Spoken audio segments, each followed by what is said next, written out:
قال النبي صلى الله عليه وسلم: من فطر صائما كان له مثل أجره، غير أنه لا ينقص من أجر الصائم شيء. رواه الترمذي.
وأتيت يا خير الشهور تهدي تراتيل السرور، تلقي على قلبي ظلال الطهر تمتد الجسور.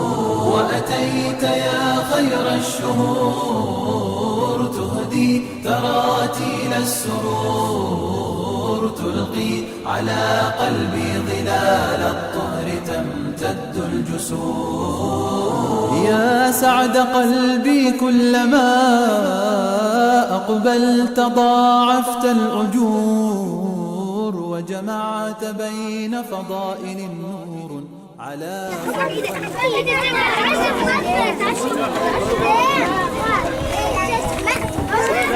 بسم الله الرحمن الرحيم. حملة إفطار صائم في الداخل السوري 9 رمضان برعاية كريم من الشيخ حسين الثقفي مقدم من أهلنا في السعودية.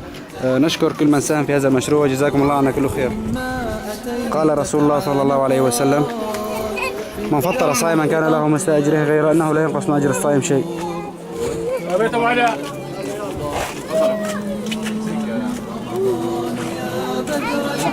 وأتيت يا خير الشهور تهدي تراتيل السرور، تلقي على قلبي ظلال الطهر تمتد الجسور.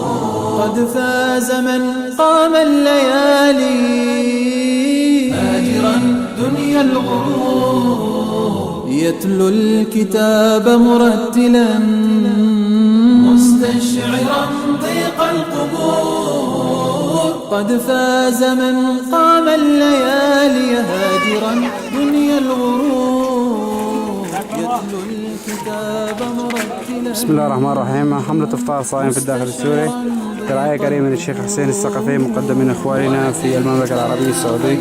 نشكر كل من ساهم في هذا المشروع وجزاكم الله عنا كل خير.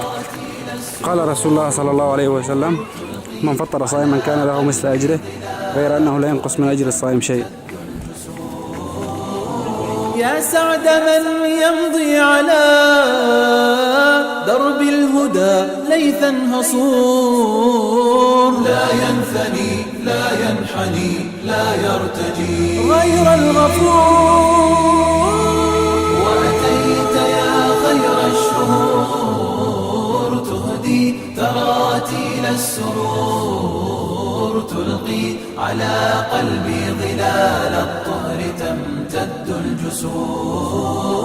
رمضان مزرعة فأحسن في مزارعك البذور، لتنال في الأخرى جنانا وبساتينا وحور. رمضان مزرعة فأحسن في مزارعك البذور، لتنال في الأخرى جنانا وبساتينا وحور.